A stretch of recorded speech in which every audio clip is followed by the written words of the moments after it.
Sueños en la casa de la bruja. De H.P. Lovecraft, narrado por Mr. Screamington. Walter Gilman no sabía si los sueños provocaban la fiebre o si la fiebre provocaba los sueños. Tras todo, se agazapaba el horror melancólico y purulento de la antigua ciudad y del tejado mohoso e impío del desván, donde escribía, estudiaba y lidiaba con cifras y fórmulas, cuando no se revolvía en la precaria cama de hierro. Sus oídos se estaban volviendo insoportables y hacía tiempo que había parado el reloj de repisa barato, cuyo tic-tac parecía un trueno de artillería.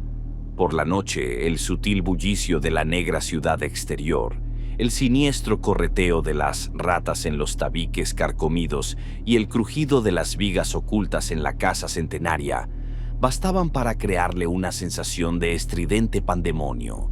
La oscuridad siempre bullía de sonidos inexplicables y, sin embargo, a veces temblaba de miedo de que los ruidos que oía se apagaran y le permitieran oír otros, más tenues, que sospechaba acechaban tras ellos. Estaba en la inmutable y legendaria ciudad de Arkham, con sus apiñados tejados abuhardillados que se mecen y se hunden sobre los áticos donde las brujas se escondían de los hombres del rey en los oscuros y antiguos días de la provincia. Ningún lugar de la ciudad estaba más impregnado de recuerdos macabros que la habitación abuhardillada que lo albergaba, pues fueron esta casa y esta habitación las que también albergaron a la vieja Kezia Mason, cuya huida de la cárcel de Salem al final nadie pudo explicar. Eso fue en 1692. El carcelero se había vuelto loco y balbuceaba sobre una pequeña criatura peluda de colmillos blancos que salió escabulléndose de la celda de Kezia, y ni siquiera Cotton Mather pudo explicar las curvas y ángulos manchados con un líquido rojo y pegajoso en las paredes de piedra gris. Quizás Gilman no debería haber estudiado tanto. El cálculo no euclidiano y la física cuántica son suficientes para desafiar cualquier cerebro. Y cuando uno los mezcla con el folclore e intenta rastrear un extraño trasfondo de realidad multidimensional tras las macabras insinuaciones de los cuentos góticos y los susurros desenfrenados de la chimenea, difícilmente puede esperar liberarse por completo de la tensión mental. Gilman provenía de Haverhill, pero solo después de ingresar a la universidad en Arkham, comenzó a conectar sus matemáticas con las fantásticas leyendas de la magia ancestral. Algo en el aire de la ciudad antigua obraba oscuramente en su imaginación. Los profesores de Miskatonic le habían instado a relajarse y habían recortado voluntariamente su curso en varios puntos. Además, le habían prohibido consultar los dudosos libros antiguos sobre secretos prohibidos que se guardaban bajo llave en una bóveda de la biblioteca universitaria. Pero todas estas precauciones llegaron tarde, de modo que Gilman recibió algunas terribles pistas del temido Necronomicon de Abdul al-Hazred, el fragmentario libro de Avon y el suprimido Unaussprechlichen Kulten.de von Junst, para correlacionarlo con sus fórmulas abstractas sobre las propiedades del espacio y la conexión entre dimensiones conocidas y desconocidas. Sabía que su habitación estaba en la antigua casa de la bruja. De hecho, por eso la había alquilado. Los registros del condado de Essex contenían abundante información sobre el juicio de Kezia Mason, y lo que ella había admitido bajo presión ante el tribunal de Oyer y Terminer había fascinado a Gilman más allá de toda razón. Le había hablado al juez Hathorne de líneas y curvas que podían trazarse para señalar direcciones que conducían a través de las paredes del espacio a otros espacios más allá, e insinuó que tales líneas y curvas se usaban con frecuencia en ciertas reuniones de medianoche en el oscuro valle de la Piedra Blanca, más allá de Meadow Hill y en la isla desierta del río. También había hablado del hombre negro, de su juramento y de su nuevo nombre secreto, Nahab. Luego dibujó esos símbolos en las paredes de su celda y desapareció. Gilman creía cosas extrañas sobre Kesia y sintió una extraña emoción al saber que su morada seguía en pie después de más de 235 años.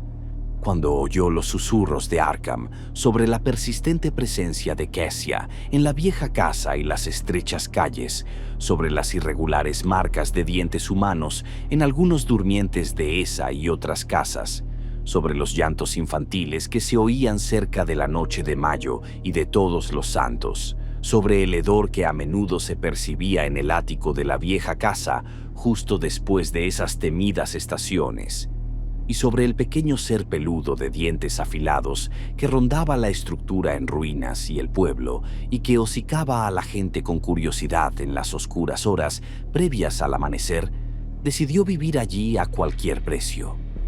Conseguir una habitación fue fácil. La casa era impopular, difícil de alquilar y llevaba mucho tiempo dedicada a alojamientos baratos. Gilman no habría podido predecir qué esperaba encontrar allí, pero sabía que quería estar en el edificio donde alguna circunstancia había proporcionado, de forma más o menos repentina, a una anciana mediocre del siglo XVII una visión de profundidades matemáticas que tal vez superaban las más modernas indagaciones de Planck, Heisenberg, Einstein y de Sitter. Estudió las paredes de madera y yeso en busca de rastros de diseños crípticos en cada punto accesible donde el papel se había desprendido, y en una semana consiguió la buhardilla oriental, donde se decía que Kesia practicaba sus hechizos. Había estado vacía desde el principio, pues nadie había querido quedarse allí mucho tiempo, pero el casero polaco se había vuelto receloso de alquilarla. Sin embargo, nada le ocurrió a Gilman hasta la época de la fiebre. Ninguna Kesia fantasmal revoloteó por los sombríos pasillos y aposentos. Ninguna criatura peluda se coló en su lúgubre nido para acariciarlo. Y ningún registro de los encantamientos de la bruja recompensaba su constante búsqueda. A veces paseaba por la maraña de sombras de callejones sin pavimentar, con olor a humedad, donde extrañas casas marrones de edad desconocida se inclinaban, se tambaleaban y miraban burlonamente a través de estrechas ventanas de pequeños cristales. Allí supo que habían ocurrido cosas extrañas alguna vez, y tras la superficie se adivinaba la tenue insinuación de que todo aquello de aquel monstruoso pasado no habría perecido por completo, al menos en los callejones más oscuros, estrechos e intrincadamente tortuosos. También remó 2 veces hasta la desprestigiada isla del Río e hizo un boceto de los singulares ángulos que describían las hileras de piedras grises cubiertas de musgo, cuyo origen era tan oscuro e inmemorial. La habitación de Gilman era amplia, pero de forma extrañamente irregular. La pared norte se inclinaba perceptiblemente hacia adentro desde el extremo exterior hasta el interior, mientras que el techo bajo descendía suavemente en la misma dirección. Aparte de una evidente ratonera y las señales de otras tapadas, no había acceso, ni rastro de una antigua vía de acceso, al espacio que debía de existir entre la pared inclinada y la pared exterior recta del lado norte de la casa, aunque una vista desde el exterior mostraba una ventana tapiada en una fecha muy remota. El desván, que debía de tener un suelo inclinado, también era inaccesible. Cuando Gilman subió por una escalera al desván, plano y lleno de telarañas, situado encima del resto del ático, encontró vestigios de una antigua abertura, densamente cubierta con tablones antiguos y asegurada con las robustas clavijas de madera comunes en la carpintería colonial. Sin embargo, por mucho que lo persuadiera, el impasible casero no le permitió investigar ninguno de estos 2 espacios cerrados. Con el paso del tiempo, su interés por la pared y el techo irregulares de su habitación aumentó, pues empezó a interpretar en los ángulos irregulares una significación matemática que parecía ofrecer vagas pistas sobre su propósito. La vieja Kesia, reflexionó, Podría haber tenido excelentes razones para vivir en una habitación con ángulos peculiares, pues no era a través de ciertos ángulos que afirmaba haber trascendido los límites del mundo espacial que conocemos. Su interés se desvió gradualmente de los vacíos insondables más allá de las superficies inclinadas, ya que ahora parecía que el propósito de esas superficies concernía al lado en el que él ya se encontraba. El ataque de fiebre cerebral y los sueños comenzaron a principios de febrero. Al parecer, durante algún tiempo, los curiosos ángulos de la habitación de Gilman habían tenido un efecto extraño, casi hipnótico en él. Y a medida que avanzaba el crudo invierno, se encontraba mirando cada vez con más intensidad la esquina donde el techo inclinado se unía con la pared inclinada hacia el interior. Por aquella época, su incapacidad para concentrarse en sus estudios formales lo preocupaba considerablemente, y sus aprensiones por los exámenes de mitad de año eran muy agudas. Pero el sentido del oído exagerado no era menos molesto. La vida se había convertido en una cacofonía insistente y casi insoportable, y existía esa constante y aterradora impresión de otros sonidos, quizás de regiones más allá de la vida, vibrando al borde mismo de la audibilidad. En cuanto a ruidos de hormigón, las ratas en los antiguos tabiques eran los peores. A veces, sus arañazos parecían no solo furtivos, sino deliberados. Cuando provenía del otro lado del inclinado muro norte, se mezclaba con una especie de seco traqueteo, y cuando provenía del desván, clausurado hacía un siglo, sobre el techo inclinado, Gilman siempre se preparaba como si esperara un horror, que solo esperaba el momento oportuno antes de descender y engullirlo por completo. Los sueños eran completamente insensatos, y Gilman presentía que debían ser resultado, conjuntamente, de sus estudios de matemáticas y folclore. Había estado pensando demasiado en las vagas regiones que, según sus fórmulas, debían estar más allá de las 3 dimensiones que conocemos, y en la posibilidad de que la vieja Kessia Mason, guiada por una influencia inconcebible, hubiera encontrado la puerta de acceso a esas regiones. Los amarillentos registros del condado, que contenían su testimonio y el de sus acusadores, eran tan condenadamente sugestivos de cosas que escapaban a la experiencia humana, y las descripciones del pequeño y veloz objeto peludo que le servía de familiar eran tan dolorosamente realistas a pesar de sus increíbles detalles. Ese objeto, no más grande que una rata de buen tamaño, y al que los habitantes del pueblo llamaban, curiosamente, Brown Jenkin, parecía ser fruto de un notable caso de delirio colectivo, pues en 1692 no menos de 11 personas habían testificado haberlo visto. También circulaban rumores recientes, con una coincidencia desconcertante y desconcertante.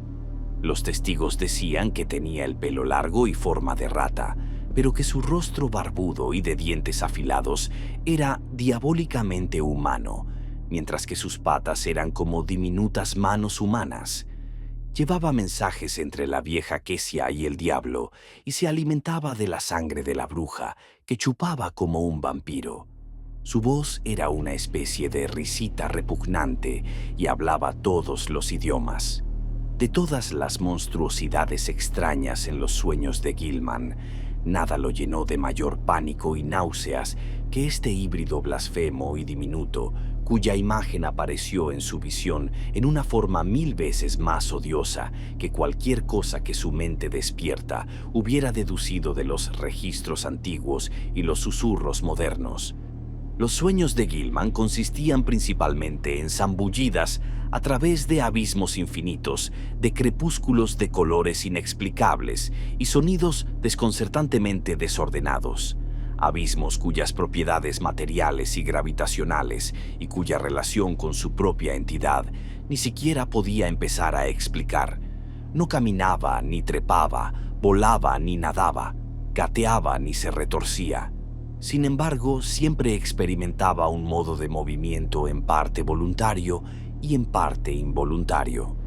No podía juzgar bien su propia condición, pues la visión de sus brazos, piernas y torso parecía siempre interrumpida por algún extraño desequilibrio de perspectiva, pero sentía que su organización física y sus facultades se transmutaban de alguna manera maravillosa y se proyectaban oblicuamente, aunque no sin cierta relación grotesca con sus proporciones y propiedades normales. Los abismos no estaban vacíos en absoluto, sino que estaban repletos de masas indescriptiblemente angulosas de sustancia de color extraño, algunas de las cuales parecían orgánicas mientras que otras parecían inorgánicas. Algunos de los objetos orgánicos tendían a despertar vagos recuerdos en el fondo de su mente, aunque no podía formarse una idea consciente de a qué se parecían o sugerían burlonamente.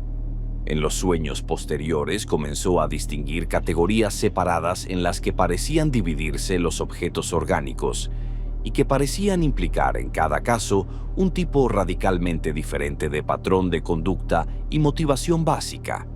De estas categorías, una le pareció incluir objetos ligeramente menos ilógicos e irrelevantes en sus movimientos que los miembros de las otras categorías. Todos los objetos, tanto orgánicos como inorgánicos, estaban totalmente más allá de la descripción o incluso de la comprensión. Gilman a veces comparaba las masas inorgánicas con prismas, laberintos, grupos de cubos y planos y edificios ciclópeos. Y las cosas orgánicas le impactaron de diversas maneras: grupos de burbujas, pulpos, ciempiés, ídolos hindúes vivientes e intrincados arabescos despertados en una especie de animación ofidia. Todo lo que veía era indescriptiblemente amenazante y horrible, y siempre que una de las entidades orgánicas parecía, por sus movimientos, notarlo, sentía un miedo absoluto y espantoso que generalmente lo despertaba de golpe. De cómo se movían las entidades orgánicas, no podía decir más que de cómo se movía él mismo. Con el tiempo observó un misterio adicional: la tendencia de ciertas entidades a aparecer repentinamente del espacio vacío o a desaparecer por completo con la misma rapidez. La estridente y rugiente confusión sonora que impregnaba los abismos estaba más allá de todo análisis en cuanto a tono, timbre o ritmo, pero parecía estar sincronizada con vagos cambios visuales en todos los objetos indefinidos, orgánicos e inorgánicos por igual. Gilman tenía una constante sensación de temor de que pudiera alcanzar un grado insoportable de intensidad durante una u otra de sus oscuras e implacablemente inevitables fluctuaciones. Pero no fue en estos vórtices de completa extrañeza donde vio a Brown Jenkin. Ese pequeño horror impactante se reservaba para ciertos sueños más ligeros y agudos que lo asaltaban justo antes de caer en las profundidades del sueño. Yacía en la oscuridad, luchando por mantenerse despierto, cuando un tenue resplandor parecía relucir la habitación centenaria, mostrando en una neblina violeta la convergencia de planos angulares que se habían apoderado de su cerebro tan insidiosamente. El horror parecía surgir de la ratonera del rincón y repiquetear hacia él sobre el suelo hundido y ancho de tablones, con una expectación maligna en su pequeño rostro humano barbudo. Pero afortunadamente, este sueño siempre se desvanecía antes de que el objeto se acercara lo suficiente como para acariciarlo. Tenía colmillos infernalmente largos y afilados. Gilman intentaba tapar la ratonera todos los días, pero cada noche los verdaderos inquilinos de los tabiques roían la obstrucción, fuera cual fuese. Una vez el casero le puso una lata encima, pero la noche siguiente las ratas abrieron un nuevo agujero y al hacerlo empujaron o arrastraron a la habitación un curioso fragmento de hueso. Gilman no informó de su fiebre al médico, pues sabía que no aprobaría los exámenes si lo mandaban a la enfermería de la universidad cuando cada momento era necesario para estudiar a fondo. Así las cosas, Suspendió cálculo y psicología general avanzada, aunque no sin esperanzas de recuperar el terreno perdido antes de que terminara el trimestre. Fue en marzo cuando el nuevo elemento entró en sus ligeros sueños preliminares y la figura de pesadilla de Brown Jenkins comenzó a verse acompañada por la nebulosa borrosa que se asemejaba cada vez más a una anciana encorvada. Esta adición lo perturbó más de lo que podía explicar, pero finalmente decidió que se parecía a una vieja bruja con la que se había topado 2 veces en la oscura maraña de callejones cerca de los muelles abandonados. En aquellas ocasiones, la mirada malvada, sardónica y aparentemente desmotivada de la bruja lo hacía casi temblar, sobre todo la primera vez, cuando una rata enorme que cruzaba velozmente la entrada sombría de un callejón cercano le hizo pensar irracionalmente en Brown Jenkins. Ahora, reflexionaba, esos miedos nerviosos se reflejaban en sus sueños desordenados. No podía negar que la influencia de la vieja casa era malsana, pero aún lo retenían vestigios de su temprano interés morboso. Argumentaba que la fiebre era la única responsable de sus fantasías nocturnas y que cuando remitiera se vería libre de las monstruosas visiones. Sin embargo, esas visiones eran de una viveza y una convicción aborrecibles, y cada vez que despertaba conservaba la vaga sensación de haber sufrido mucho más de lo que recordaba. Estaba terriblemente seguro de que en sueños no recordados había hablado con Brown Jenkins y con la anciana, y que ellos lo habían estado instando a ir a algún lugar con ellos y a conocer a un tercer ser de mayor potencia. Hacia finales de marzo, empezó a mejorar en matemáticas, aunque otros estudios lo incomodaban cada vez más. Estaba desarrollando una habilidad intuitiva para resolver ecuaciones de Riemann, y asombró al profesor Upham con su comprensión de problemas cuatridimensionales y de otros tipos que habían dejado atónitos a todos los demás alumnos. Una tarde se debatió sobre posibles curvaturas extrañas en el espacio y sobre puntos teóricos de aproximación o incluso contacto entre nuestra parte del cosmos y otras regiones tan distantes como las estrellas más lejanas o los propios abismos transgalácticos, o incluso tan remotas como las unidades cósmicas tentativamente concebibles más allá del continuo espacio-tiempo einsteiniano. La forma en que Gilman abordó este tema llenó de admiración a todos, aunque algunas de sus hipotéticas ilustraciones provocaron un aumento de los siempre abundantes chismes sobre su nerviosa y solitaria excentricidad. Lo que hizo que los estudiantes negaran con la cabeza fue su sobria teoría de que un hombre podría, con un conocimiento matemático ciertamente inalcanzable para el ser humano, trasladarse deliberadamente de la Tierra a cualquier otro cuerpo celeste que se encontrara en uno de una infinidad de puntos específicos del patrón cósmico. Tal traslado, dijo, solo requeriría 2 etapas.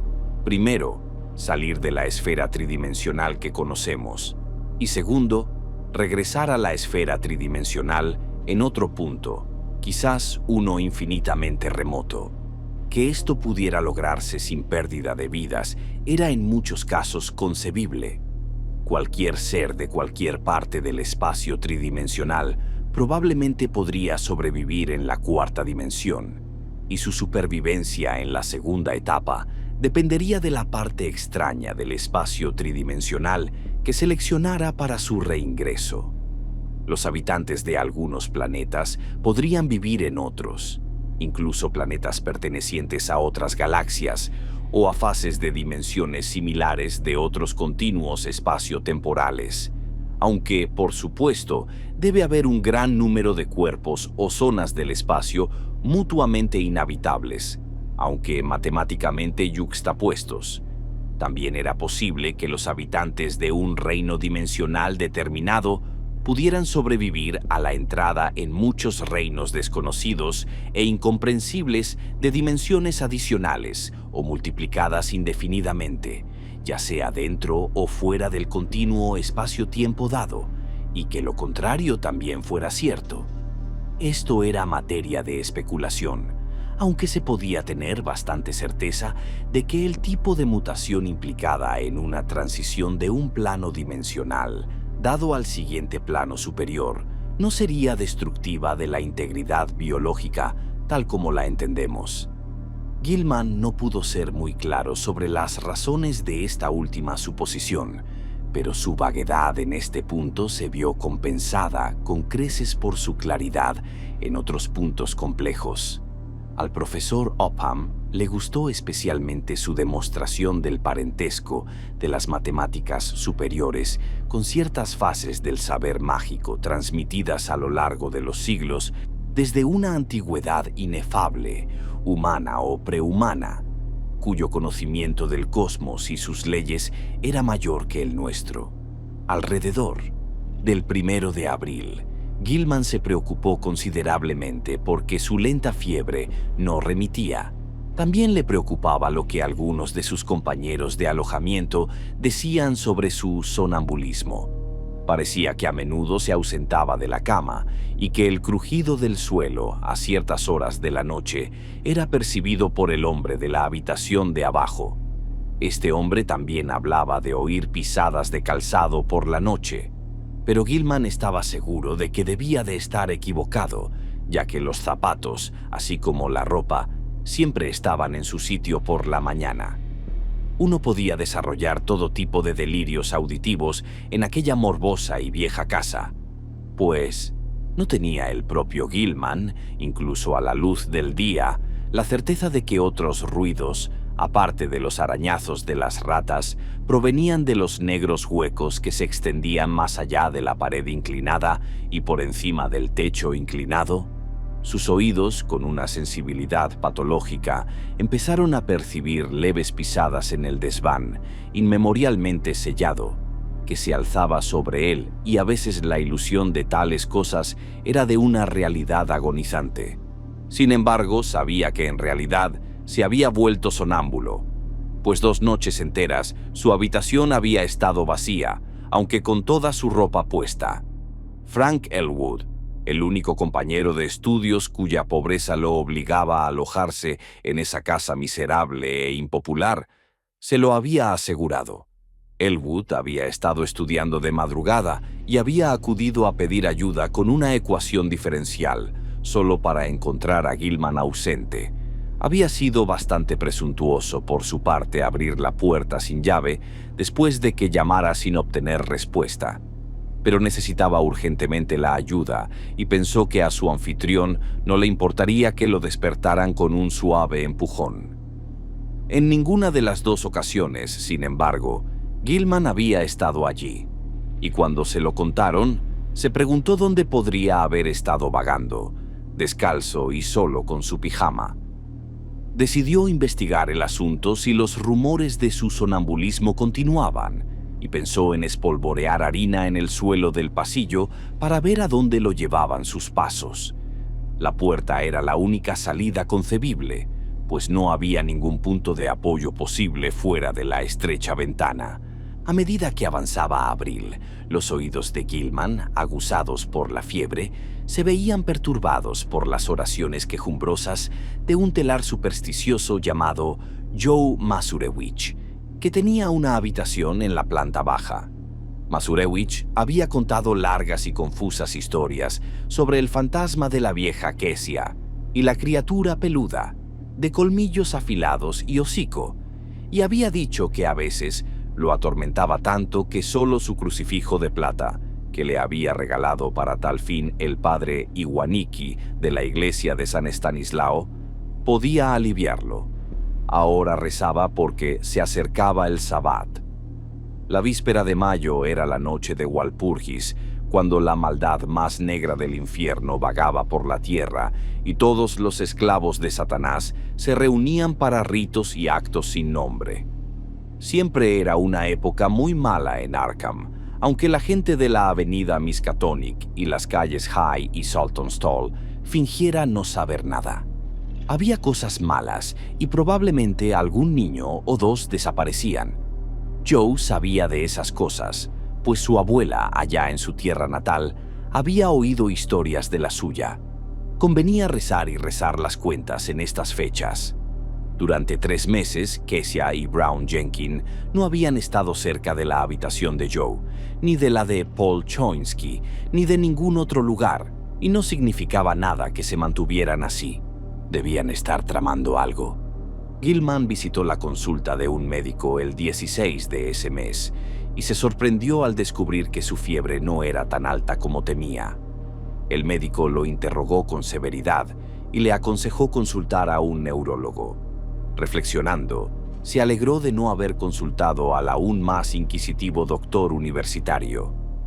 El viejo Waldron, que antes había reducido sus actividades, le habría hecho descansar, algo imposible ahora que estaba tan cerca de obtener grandes resultados en sus ecuaciones. Sin duda estaba cerca del límite entre el universo conocido y la cuarta dimensión, y quién podía decir cuánto más podría llegar. Pero mientras estos pensamientos le asaltaban, se preguntaba el origen de su extraña confianza. ¿Acaso toda esta peligrosa sensación de inminencia provenía de las fórmulas en las sábanas que cubría día a día? Los pasos suaves, sigilosos e imaginarios en el desván sellado de arriba eran desconcertantes. Y ahora, además, tenía la creciente sensación de que alguien lo persuadía constantemente de hacer algo terrible que no podía hacer. ¿Y qué tal el sonambulismo? ¿A dónde iba a veces por la noche? ¿Y qué era esa tenue sugerencia de sonido que de vez en cuando parecía filtrarse entre la enloquecedora confusión de sonidos identificables, incluso a plena luz del día y en plena vigilia? Su ritmo no correspondía a nada terrenal, salvo quizás a la cadencia de 1 o 2 innombrables cantos sabáticos, y a veces temía que correspondiera a ciertos atributos de los vagos chillidos o rugidos en esos abismos oníricos completamente ajenos. Mientras tanto, los sueños se estaban volviendo atroces. En la fase preliminar, más ligera, la malvada anciana tenía ahora una claridad diabólica, y Gilman supo que era ella quien lo había asustado en los barrios bajos. Su espalda encorvada, su nariz larga y su barbilla arrugada eran inconfundibles, y sus ropas marrones sin forma eran como las que recordaba. La expresión de su rostro era de horrible malevolencia y júbilo, y al despertar recordó una voz ronca que lo persuadía y lo amenazaba. Debía encontrarse con el hombre negro e ir con todos ellos al trono de Azathoth, en el centro del caos absoluto. Eso fue lo que ella dijo. Debía firmar con su propia sangre el libro de Azathoth y adoptar un nuevo nombre secreto ahora que sus investigaciones independientes habían llegado tan lejos. Lo que le impedía ir con ella, Brown Jenkins y el otro al trono del caos, donde las delgadas flautas tocan sin pensar, era el hecho de que había visto el nombre Azathoth en el Necronomicon y sabía que representaba un mal primigenio demasiado horrible para ser descrito. La anciana siempre aparecía de la nada cerca de la esquina donde la pendiente descendente se encontraba con la pendiente interna. Parecía cristalizar en un punto más cercano al techo que al suelo, y cada noche estaba un poco más cerca y más nítida antes de que el sueño cambiara. Brown Jenkins también estaba siempre un poco más cerca al final, y sus colmillos blanco-amarillentos brillaban de forma impactante en esa fosforescencia violeta sobrenatural. Su estridente y repugnante risita se grababa cada vez más en la mente de Gilman, y por la mañana recordaba cómo había pronunciado las palabras Azathoth y Nyarlathotep. En los sueños más profundos, todo era igualmente más nítido, y Gilman sentía que los abismos crepusculares que lo rodeaban eran los de la cuarta dimensión. Aquellas entidades orgánicas cuyos movimientos parecían menos flagrantemente irrelevantes e inmotivados eran probablemente proyecciones de formas de vida de nuestro propio planeta, incluyendo seres humanos. No se atrevía a pensar en qué eran los demás en su propia esfera o esferas dimensionales. Dos de los objetos móviles menos irrelevantes, un conjunto bastante grande de burbujas iridiscentes y esferoidales alargadas, y un poliedro mucho más pequeño de colores desconocidos y ángulos superficiales que cambiaban rápidamente. Parecían notarlo y seguirlo o flotar delante, mientras cambiaba de posición entre los prismas titánicos, laberintos, cúmulos de cubos y planos y cuasi edificios. Y mientras tanto, los vagos chillidos y rugidos se intensificaban cada vez más, como si se acercaran a un clímax monstruoso de intensidad absolutamente insoportable. Durante la noche del 19 al 20 de abril, ocurrió el nuevo acontecimiento.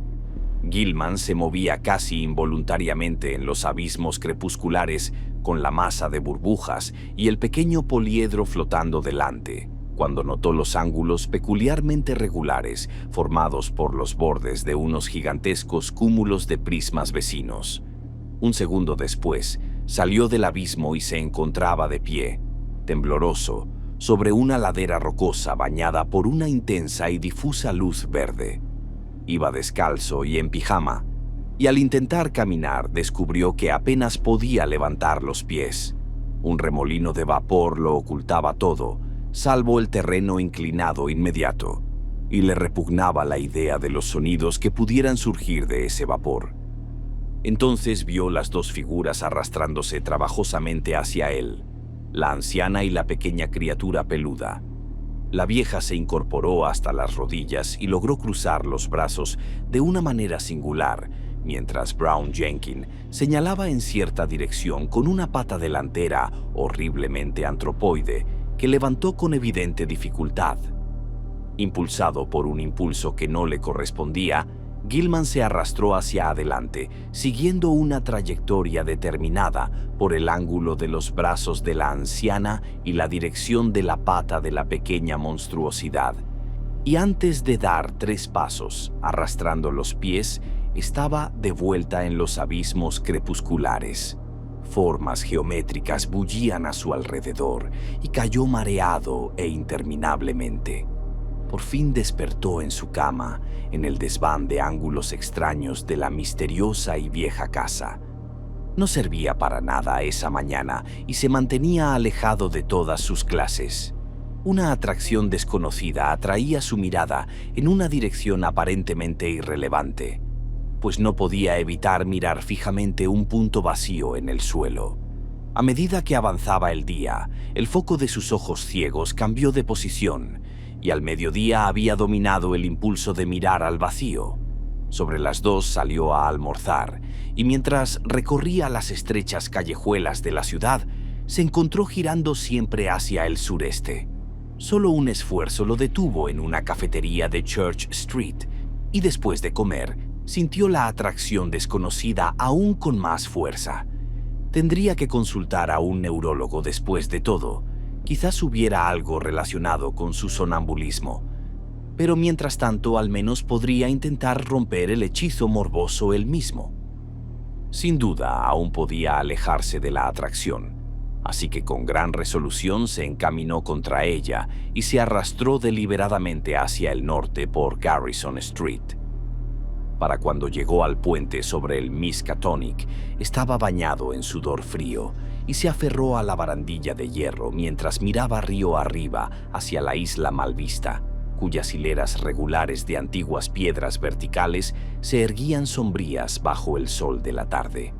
Entonces dio un respingo, pues había una figura viviente claramente visible en aquella isla desolada, y una segunda mirada le indicó que sin duda era la extraña anciana cuyo siniestro aspecto se había infiltrado tan desastrosamente en sus sueños. La hierba alta cerca de ella también se movía, como si algún otro ser vivo se arrastrara cerca del suelo. Cuando la anciana empezó a volverse hacia él, huyó precipitadamente del puente y se refugió en los laberínticos callejones del muelle del pueblo. A pesar de la lejanía de la isla, presentía que un mal monstruoso e invencible podía emanar de la mirada sardónica de aquella figura encorvada y anciana vestida de marrón. La atracción hacia el sureste aún persistía, y solo con una tremenda resolución, Gilman pudo arrastrarse hasta la vieja casa y subir las destartaladas escaleras. Durante horas permaneció sentado en silencio y sin rumbo, con la mirada desplazándose gradualmente hacia el oeste. Alrededor de las 6, su aguzado oído captó las oraciones lastimeras de Joe Masurewicz, 2 pisos más abajo, y desesperado, agarró su sombrero y salió a las calles doradas por el crepúsculo, dejando que la atracción, ahora directamente hacia el sur, lo llevara a donde quisiera. Una hora más tarde, la oscuridad lo encontró en los campos abiertos más allá del arroyo del Verdugo, con las brillantes estrellas primaverales brillando al frente. El impulso de caminar se transformaba gradualmente en un impulso de saltar místicamente al espacio, y de repente comprendió dónde residía la fuente de la atracción. Estaba en el cielo. Un punto definido entre las estrellas lo reclamaba y lo llamaba.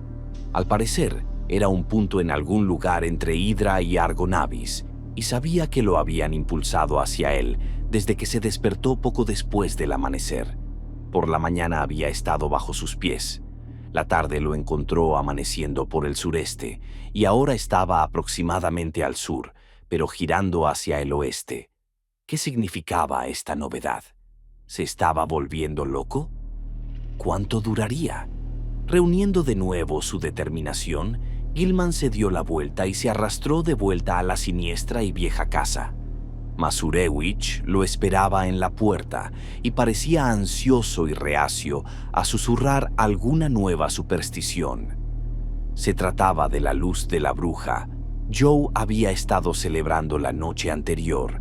Era el Día de los Patriotas en Massachusetts, y había vuelto a casa después de medianoche. Al mirar la casa desde fuera, al principio pensó que la ventana de Gilman estaba oscura, pero luego vio el tenue resplandor violeta del interior. Quería advertir al caballero sobre ese resplandor, pues todos en Arkham sabían que era la luz de la bruja de Kessia que brillaba cerca de Brown Jenkins y del fantasma de la mismísima vieja bruja. No lo había mencionado antes, pero ahora debía contarlo porque significaba que Kessia y su familiar de dientes largos estaban atormentando al joven caballero. A veces, él, Paul Choinsky y el casero Dombrowski creían ver esa luz filtrándose por las grietas del desván sellado sobre la habitación del joven caballero, pero habían acordado no hablar de ello. Sin embargo, sería mejor que el caballero alquilara otra habitación y consiguiera un crucifijo de algún buen sacerdote, como el padre Iwanitsky. Mientras el hombre divagaba, Gilman sintió un pánico indescriptible en la garganta. Sabía que Joe debía de estar medio borracho al llegar a casa la noche anterior, pero la mención de una luz violeta en la ventana del desván tenía una importancia aterradora.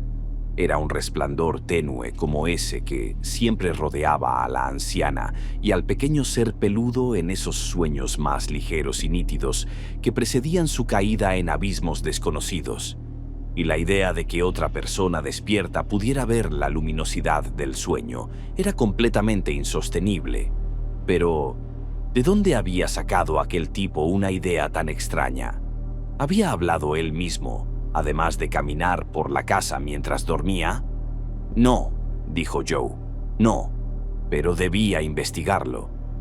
Quizás Frank Elwood pudiera decirle algo, aunque detestaba preguntar. Fiebre, pesadillas, sonambulismo, ilusiones sonoras, una atracción hacia un punto en el cielo, y ahora la sospecha de que hablaba dormido de forma insana. Debía dejar de estudiar, consultar a un neurólogo y reponerse. Al subir al segundo piso, se detuvo en la puerta de Elwood, pero vio que el otro joven había salido. De mala gana continuó subiendo hasta su buhardilla y se sentó en la oscuridad. Su mirada seguía dirigida hacia el suroeste, pero también se encontró escuchando atentamente algún sonido en el desván cerrado de arriba, y casi imaginando que una maligna luz violeta se filtraba por una grieta infinitesimal en el techo bajo e inclinado. Esa noche, mientras Gilman dormía, la luz violeta lo iluminó con mayor intensidad y la vieja bruja y la pequeña criatura peluda, cada vez más cerca, se burlaron de él con chillidos inhumanos y gestos diabólicos. Se alegró de hundirse en los abismos crepusculares, vagamente rugientes, aunque la persecución de ese iridiscente cúmulo de burbujas y ese pequeño poliedro caleidoscópico era amenazante e irritante. Entonces se produjo el cambio, mientras vastas superficies convergentes de una sustancia de aspecto resbaladizo se cernían sobre él y debajo de él. Un cambio que culminó en un destello de delirio y un resplandor de luz desconocida y alienígena, en el que el amarillo, el carmín y el índigo se mezclaban de forma loca e inextricable. Estaba medio tumbado en una terraza alta y fantásticamente balaustrada, sobre una jungla infinita de picos extravagantes e increíbles, planos en equilibrio, cúpulas, minaretes, discos horizontales suspendidos sobre pináculos e innumerables formas de una agresividad aún mayor, algunas de piedra y otras de metal, que brillaban espléndidamente en el resplandor mixto, casi abrasador, de un cielo policromado. Al mirar hacia arriba, vio 3 estupendos discos de llamas, cada uno de un tono diferente y a distinta altura, sobre un horizonte curvado e infinitamente distante de montañas bajas. Tras él, hileras de terrazas más altas se alzaban hasta donde alcanzaba la vista. La ciudad, abajo, se extendía hasta los límites de la visión y esperaba que ningún sonido emergiera de ella. El pavimento del que se levantó con facilidad era de una piedra veteada y pulida que no pudo identificar, y las baldosas estaban cortadas en extrañas formas angulares que le parecieron menos asimétricas que basadas en una simetría sobrenatural cuyas leyes no podía comprender. La balaustrada, a la altura del pecho, era delicada y fantásticamente labrada, mientras que a lo largo de la barandilla se alineaban a intervalos cortos pequeñas figuras de diseño grotesco y exquisita factura. Estas, como toda la balaustrada, parecían estar hechas de algún tipo de metal brillante, cuyo color era imposible de adivinar en este caos de resplandores mixtos, y su naturaleza desafiaba por completo cualquier conjetura. Representaban un objeto estriado en forma de barril con delgados brazos horizontales que irradiaban como radios desde un anillo central y con protuberancias o bulbos verticales que sobresalían de la cabeza y la base del barril. Cada uno de estos botones era el centro de un sistema de 5 brazos largos, planos y triangulares, dispuestos a su alrededor como los brazos de una estrella de mar, casi horizontales, pero ligeramente curvados, alejándose del cuerpo central. La base del botón inferior estaba fusionada a la larga barandilla con un punto de contacto tan delicado que varias figuras se habían roto y habían desaparecido. Las figuras medían unos 4,5 pulgadas de altura, mientras que los brazos puntiagudos les daban un diámetro máximo de unos 2,5 pulgadas. Cuando Gilman se levantó, sintió las baldosas calientes bajo sus pies descalzos. Estaba completamente solo, y su primer acto fue caminar hasta la balaustrada y contemplar con vértigo la interminable y ciclópea ciudad a casi 2,000 pies de altura. Mientras escuchaba, creyó que una confusión rítmica de tenues melodías musicales que abarcaban una amplia gama tonal brotaba de las estrechas calles de abajo y deseó poder distinguir a los habitantes del lugar. La visión lo mareó al cabo de un rato, tanto que se habría desplomado al suelo de no haberse agarrado instintivamente a la lustrosa balaustrada. Su mano derecha se posó sobre una de las figuras salientes y el contacto pareció estabilizarlo ligeramente. Sin embargo, fue demasiado para la exótica delicadeza del metal, y la figura puntiaguda se desprendió de su agarre. Todavía medio aturdido, continuó aferrándose a ella mientras su otra mano se aferraba a un espacio vacío en la lisa barandilla. Pero entonces sus oídos hipersensibles captaron algo detrás de él y miró hacia atrás, a través de la terraza nivelada. Se acercaban a él sigilosamente, aunque sin aparente sigilo. 5 figuras, 2 de las cuales eran la siniestra anciana y el pequeño animal peludo y con colmillos. Las otras 3 fueron las que lo dejaron inconsciente, pues eran seres vivos de unos 2,5 metros de altura, con la misma forma que las imágenes puntiagudas de la balaustrada, que se impulsaban mediante un movimiento arácnido de sus brazos inferiores, parecidos a los de una estrella de mar.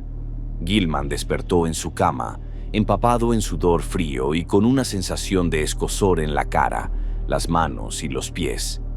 Saltando al suelo, se lavó y se vistió con frenesí, como si necesitara salir de casa cuanto antes. No sabía a dónde quería ir, pero sentía que una vez más tendría que sacrificar sus clases. La extraña atracción hacia ese punto en el cielo entre Hydra y Argo había disminuido, pero otra, aún más fuerte, la había reemplazado. Ahora sentía que debía ir al norte, infinitamente al norte. Temía cruzar el puente que ofrecía una vista de la desolada isla del Miskatonic, así que cruzó el puente de la avenida Peabody. Tropezaba a menudo, pues sus ojos y oídos estaban clavados en un punto extremadamente alto en el cielo azul y despejado. Después de 1 hora, recuperó el control y vio que estaba lejos de la ciudad. A su alrededor se extendía el desolado vacío de las marismas, mientras que el estrecho camino que tenía por delante conducía a Innsmouth, esa antigua ciudad semidesértica que los habitantes de Arkham, curiosamente, se resistían a visitar.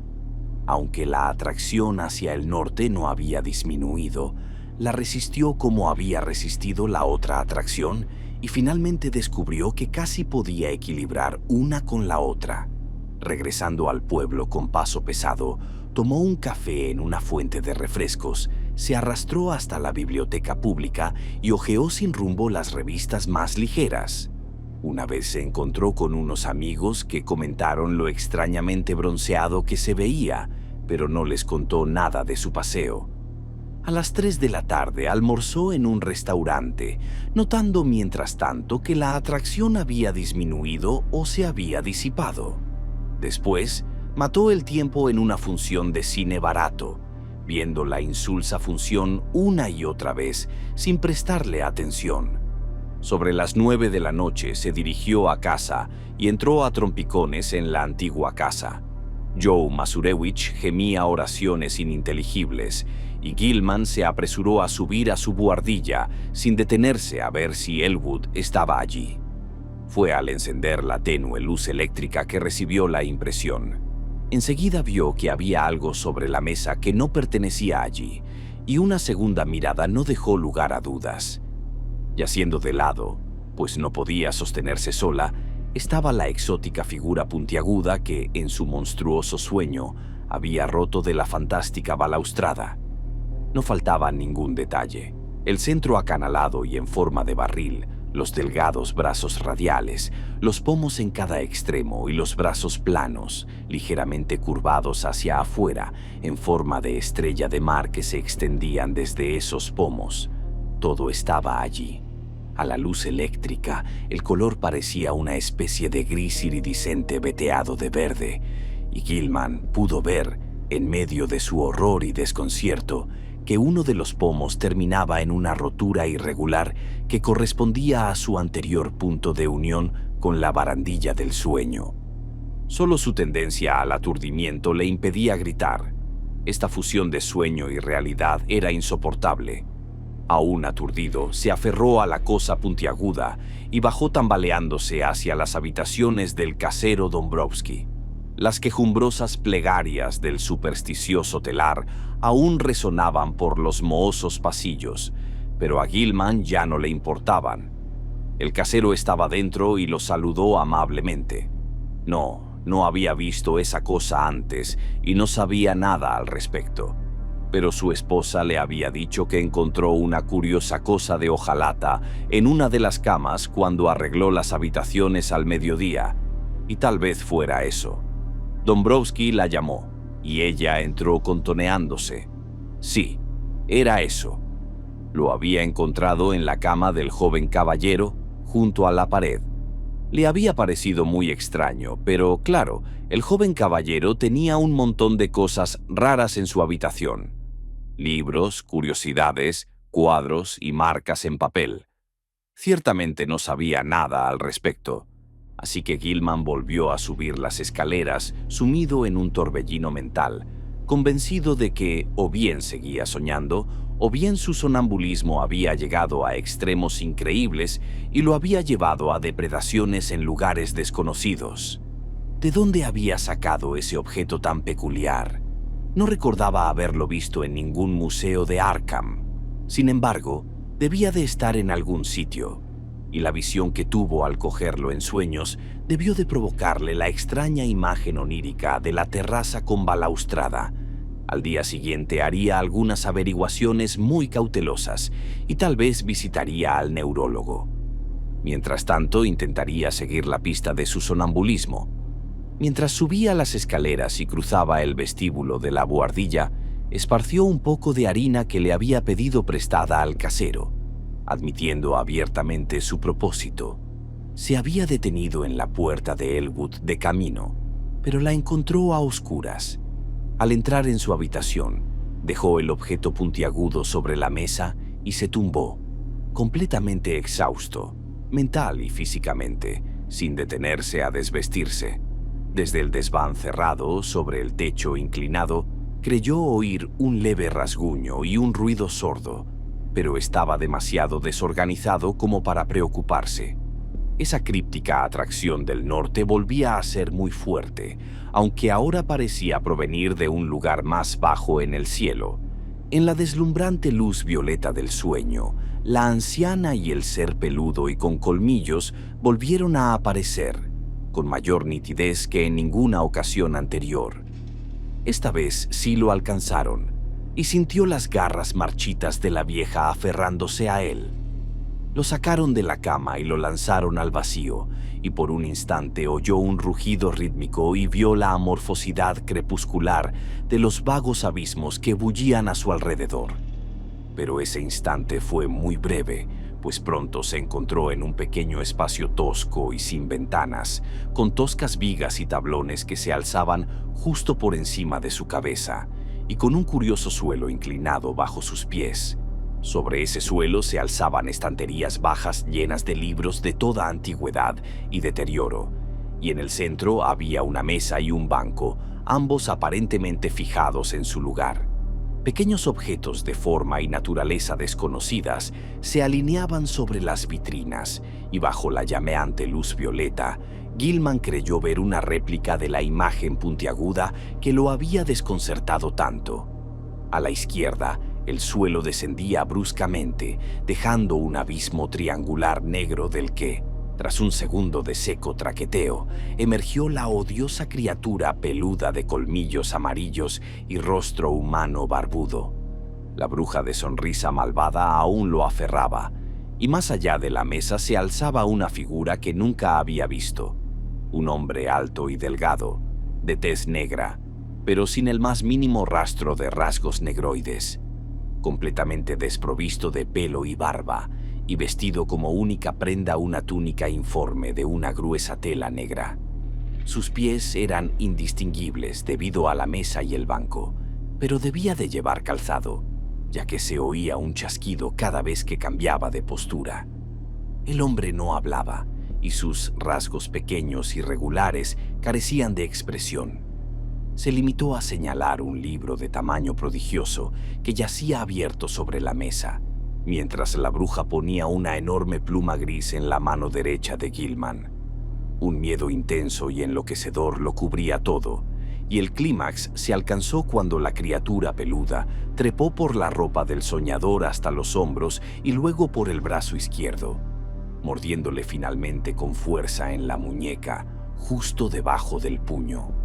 Al brotar la sangre de la herida, Gilman se desmayó.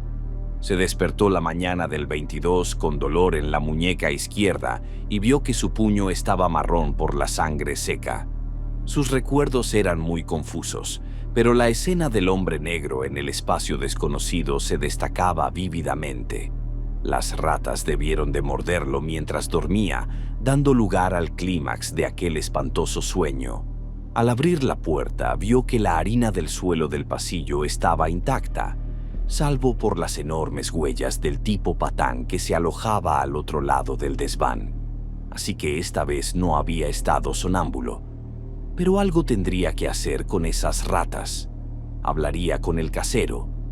De nuevo intentó tapar el agujero en la base del muro inclinado, encajando un candelabro que parecía del tamaño adecuado. Le zumbaban los oídos de forma horrible, como si fueran los ecos residuales de algún ruido horrible oído en sueños. Mientras se bañaba y se cambiaba de ropa, intentó recordar lo que había soñado después de la escena en el espacio violeta, pero nada concreto cristalizaba en su mente. Esa escena en sí debía corresponder al desván cerrado que tenía encima, que había empezado a atacar su imaginación con tanta violencia, pero las impresiones posteriores fueron tenues y confusas. Había indicios de los vagos abismos crepusculares y de abismos aún más vastos y negros que se extendían más allá de ellos. Abismos en los que faltaba toda sugerencia formal fija. Se había dejado llevar allí por el cúmulo de burbujas y el pequeño poliedro que siempre lo perseguía, pero, como él mismo, se habían transformado en jirones de niebla lechosa, apenas luminosa, en este vacío más lejano de negrura absoluta. Algo más había sucedido antes. Una brizna más grande que de vez en cuando se condensaba en aproximaciones de forma sin nombre, y pensó que su progreso no había sido en línea recta, sino a lo largo de las extrañas curvas y espirales de algún vórtice etéreo que obedecía a leyes desconocidas para la física y las matemáticas de cualquier cosmos concebible. Finalmente se insinuó unas vastas sombras saltarinas, una monstruosa pulsación semiacústica y el tenue y monótono sonido de una flauta invisible, pero eso era todo. Gilman decidió que había captado esta última concepción de lo que había leído en el Necronomicon sobre la entidad sin mente Azathoth, que gobierna todo el tiempo y el espacio desde un trono negro de un entorno curioso en el centro del caos. Al lavar la sangre, la herida de la muñeca resultó ser muy leve, y Gilman se preguntó dónde estaban las dos pequeñas punciones. Se dio cuenta de que no había sangre en la colcha donde había estado acostado, lo cual era muy curioso dada la cantidad en su piel y puños. Había estado sonámbulo dentro de su habitación y la rata lo había mordido mientras estaba sentado en alguna silla o en una postura menos racional. Buscó por todos lados gotas o manchas marrones, pero no las encontró. Mejor sería, pensó, espolvorear harina dentro de la habitación y fuera de la puerta, aunque, después de todo, no necesitaba más pruebas de su sonambulismo. Sabía que caminaba y lo que debía hacer ahora era detenerlo. Debía pedirle ayuda a Frank Elwood. Esa mañana, las extrañas atracciones del espacio parecían haber disminuido, aunque fueron reemplazadas por otra sensación aún más inexplicable.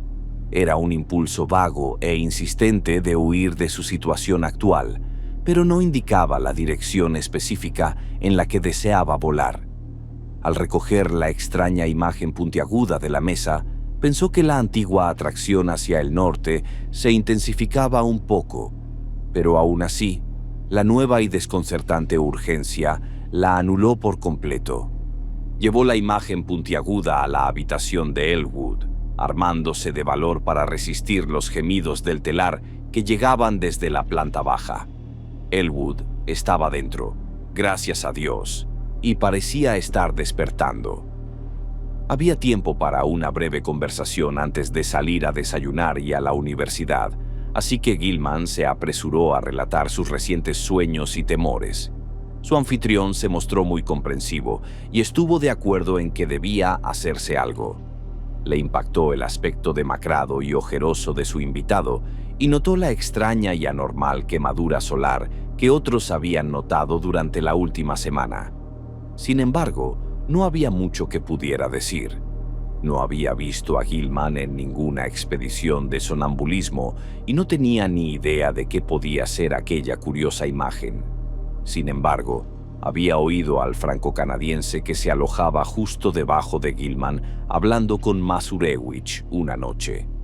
Se contaban cuánto temían la llegada de la noche de Walpurgis a pocos días de llegar, e intercambiaban comentarios compasivos sobre el pobre y condenado joven caballero. Desrochers, el tipo que vivía debajo de la habitación de Gilman, había hablado de pasos nocturnos, tanto calzados como descalzos, y de la luz violeta que vio una noche cuando se acercó sigilosamente a mirar por el ojo de la cerradura de Gilman. No se había atrevido a mirar, le dijo a Masurewicz, después de vislumbrar esa luz a través de las rendijas de la puerta. También hubo una conversación en voz baja, y al comenzar a describirla, su voz se redujo a un susurro inaudible. Elwood no podía imaginar qué había incitado a estas supersticiosas criaturas a cotillear, pero suponía que su imaginación se había despertado por las largas horas de Gilman y sus somnolientos paseos y charlas, por un lado, y por la proximidad de la tradicionalmente temida Nochevieja, por otro. Que Gilman hablaba en sueños era evidente, y era evidente que la idea engañosa de la luz violeta del sueño se había extendido gracias a las escuchas de Desrochers por el ojo de la cerradura. Estas personas sencillas creían rápidamente haber visto cualquier cosa extraña de la que habían oído hablar. En cuanto al plan de acción, sería mejor que Gilman bajara a la habitación de Elwood y evitara dormir solo. Elwood, si estaba despierto, lo despertaría cada vez que empezara a hablar o se levantara dormido. Muy pronto, además, debía ver al especialista. Mientras tanto, llevarían la imagen puntiaguda a los diversos museos y a ciertos profesores, buscando su identificación y declarando que se había encontrado en un cubo de basura público. Además, Dombrowski debía ocuparse del envenenamiento de las ratas en las paredes. Animado por la compañía de Elwood, Gilman asistió a clases ese día. Extraños impulsos aún lo atormentaban, pero lograba desviarlos con considerable éxito. Durante un rato libre mostró la extraña imagen a varios profesores, todos muy interesados, aunque ninguno pudo arrojar luz sobre su naturaleza u origen. Esa noche durmió en un sofá que Elwood le había pedido al casero que llevara a la habitación del segundo piso, y por primera vez en semanas se libró por completo de pesadillas inquietantes. Pero la fiebre persistía, y los gemidos del telar eran una influencia desconcertante. Durante los días siguientes, Gilman disfrutó de una inmunidad casi perfecta a las manifestaciones mórbidas. Según Elwood, no había mostrado tendencia a hablar ni a levantarse mientras dormía, y mientras tanto, el casero estaba esparciendo veneno para ratas por todas partes. El único elemento inquietante eran las conversaciones entre los extranjeros supersticiosos, cuya imaginación estaba muy excitada. Masurewicz siempre intentaba que consiguiera un crucifijo y finalmente le obligó a conseguir uno que, según él, había sido bendecido por el buen padre Iwaniki. Desrochers también tenía algo que decir. De hecho, insistió en que se habían oído pasos cautelosos en la habitación, ahora vacía, que estaba encima de él, durante la primera y la segunda noche de la ausencia de Gilman. Paul Choinsky creyó oír ruidos en los pasillos y en las escaleras por la noche, y afirmó que habían abierto la puerta con suavidad, mientras que la señora Dombrowski juró haber visto a Brown Jenkin por primera vez desde Todos los Santos. Pero esos informes ingenuos podían significar muy poco, y Gilman dejó el crucifijo de metal barato colgando despreocupadamente de un pomo en la cómoda de su anfitrión. Durante 3 días, Gilman y Elwood recorrieron los museos locales intentando identificar la extraña imagen puntiaguda, pero siempre sin éxito. Sin embargo, el interés era intenso en todos los ámbitos, pues la absoluta extrañeza del objeto suponía un tremendo desafío para la curiosidad científica.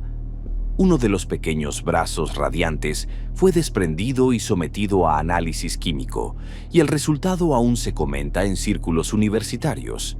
El profesor Ellery encontró platino, hierro y telurio en la extraña aleación, pero mezclados con estos había al menos otros 3 elementos, aparentemente de alto peso atómico, que la química era absolutamente incapaz de clasificar. No solo no se correspondían con ningún elemento conocido, sino que ni siquiera encajaban en los espacios vacíos reservados para elementos probables en el sistema periódico. El misterio sigue sin resolverse hasta el día de hoy, aunque la imagen se exhibe en el Museo de la Universidad de Miskatonic. En la mañana del 27 de abril apareció una nueva ratonera en la habitación donde Gilman se alojaba, pero Dombrowski la estañó durante el día. El veneno no surtía mucho efecto, pues los arañazos y correteos en las paredes prácticamente no habían disminuido. Elwood salió tarde esa noche y Gilman lo esperó despierto. No quería dormir solo en una habitación, sobre todo porque creía haber vislumbrado en el crepúsculo a la repelente anciana cuya imagen se había trasladado tan horriblemente a sus sueños. Se preguntó quién sería y qué habría estado cerca de ella, haciendo sonar la lata en un montón de basura a la entrada de un patio miserable. La vieja pareció notarlo y lo miró con malicia, aunque tal vez fuera solo su imaginación. Al día siguiente, ambos jóvenes se sentían muy cansados y sabían que dormirían como troncos al caer la noche. Por la noche, adormilados, discutieron los estudios matemáticos que habían absorbido a Gilman de forma tan completa y quizás dañina, y especularon sobre su vínculo con la magia y el folclore antiguos, que parecía tan oscuramente probable. Hablaron de la anciana Kezia Mason, y Elwood coincidió en que Gilman tenía buenas bases científicas para pensar que ella podría haber tropezado con información extraña y significativa. Los cultos ocultos a los que pertenecían estas brujas a menudo guardaban y transmitían secretos sorprendentes de eones antiguos y olvidados, y no era en absoluto imposible que Kezia dominara el arte de atravesar portales dimensionales. La tradición enfatiza la inutilidad de las barreras materiales para detener los movimientos de una bruja. ¿Y quién puede decir qué hay detrás de los viejos cuentos de paseos en escoba por la noche? Quedaba por ver si un estudiante moderno podría alguna vez obtener poderes similares únicamente mediante la investigación matemática. El éxito, añadió Gilman, podría conducir a situaciones peligrosas e impensables, pues ¿quién podría predecir las condiciones que prevalecen en una dimensión adyacente, pero normalmente inaccesible? Por otro lado, las pintorescas posibilidades eran enormes. El tiempo no podía existir en ciertas franjas del espacio, y al entrar y permanecer en ellas, uno podía preservar la vida y la edad indefinidamente, sin sufrir jamás metabolismo orgánico ni deterioro, salvo pequeñas cantidades incurridas durante las visitas al propio plano o a planos similares. Uno podría, por ejemplo, pasar a una dimensión atemporal y emerger en algún período remoto de la historia de la Tierra, tan joven como antes. Si alguien había logrado hacer esto alguna vez, era difícil conjeturarlo con algún grado de autoridad. Las viejas leyendas son confusas y ambiguas, y en tiempos históricos, todos los intentos de cruzar brechas prohibidas parecen complicados por extrañas y terribles alianzas con seres y mensajeros del exterior. Allí estaba la figura inmemorial del delegado o mensajero de poderes ocultos y terribles, el hombre negro del culto a las brujas y el Nyarlathotep del Necronomicon. También estaba el desconcertante problema de los mensajeros o intermediarios menores, los cuasianimales y extraños híbridos que la leyenda describe como familiares de las brujas. Mientras Gilman y Elwood se retiraban, demasiado somnolientos para seguir discutiendo, oyeron a Joe Masurewicz entrar en la casa tambaleándose, medio borracho. y se estremecieron ante la desesperada intensidad de sus quejumbrosas plegarias. Esa noche Gilman volvió a ver la luz violeta. En su sueño, había oído arañazos y roídos en los tabiques y creyó que alguien manipulaba torpemente el pestillo. Entonces vio a la anciana y al pequeño animal peludo avanzando hacia él por el suelo alfombrado. El rostro de la bruja se iluminó con una exultación inhumana, y la pequeña morbosidad de dientes amarillos rió burlonamente mientras señalaba la figura de Elwood, profundamente dormida, en el otro sofá al otro lado de la habitación. Una parálisis de miedo ahogó cualquier intento de gritar. Como una vez antes, la horrible vieja agarró a Gilman por los hombros, arrastrándolo fuera de la cama hacia el vacío. De nuevo, la infinitud de los abismos crepusculares y chillones pasó como un rayo ante él, pero un segundo después creyó estar en un callejón oscuro, fangoso y desconocido, de olores fétidos, con los muros podridos de casas antiguas elevándose por todas partes. Delante estaba el hombre negro con túnica que había visto en el espacio agujereado del otro sueño, mientras que, a menor distancia, la anciana hacía señas y muecas imperiosas. Brown Jenkins se frotaba con una especie de cariño juguetón alrededor de los tobillos del hombre negro, que el lodo profundo ocultaba en gran medida. A la derecha había una puerta oscura y abierta, que el hombre negro señaló en silencio. La vieja, con muecas, entró, arrastrando a Gilman tras ella por la manga del pijama. Había unas escaleras malolientes que crujían siniestramente y sobre las que la anciana parecía irradiar una tenue luz violeta, y finalmente una puerta que daba a un rellano. La vieja forcejeó con el pestillo y empujó la puerta, indicándole a Gilman que esperara y desapareciendo por la abertura negra. Los oídos hipersensibles del joven captaron un espantoso grito ahogado, y enseguida la bruja salió de la habitación con una pequeña figura inerte que le lanzó al soñador como si le ordenara que la llevara. La visión de esta figura y la expresión de su rostro rompió el hechizo. Aún demasiado aturdido para gritar, se lanzó imprudentemente por la pestilente escalera hacia el barro exterior. Solo se detuvo cuando el hombre negro que lo esperaba lo agarró y lo estranguló. Al perder la conciencia, oyó la débil y aguda risita de la anormalidad con colmillos, parecida a una rata. En la mañana del 29, Gilman despertó en un torbellino de horror. En cuanto abrió los ojos, supo que algo iba terriblemente mal, pues estaba de vuelta en su antigua buhardilla, con la pared y el techo inclinados, despatarrado en la cama, ahora deshecha. Le dolía la garganta inexplicablemente, y mientras se esforzaba por incorporarse, vio con creciente miedo que sus pies y la parte inferior del pijama estaban marrones por el barro endurecido. Por el momento, sus recuerdos eran desesperanzadoramente confusos, pero al menos sabía que debía de haber estado sonámbulo. Elwood estaba demasiado sumido en un sueño profundo como para oírlo y detenerlo. En el suelo había unas confusas huellas de barro, pero curiosamente no llegaban hasta la puerta. Cuanto más las miraba Gilman, más extrañas le parecían, pues además de las que reconocía como suyas, había otras más pequeñas, casi redondas, como las patas de una silla o mesa grande, solo que la mayoría tendían a estar partidas por la mitad. También había unas curiosas huellas de rata, llenas de barro, que salían de un agujero nuevo y volvían a entrar.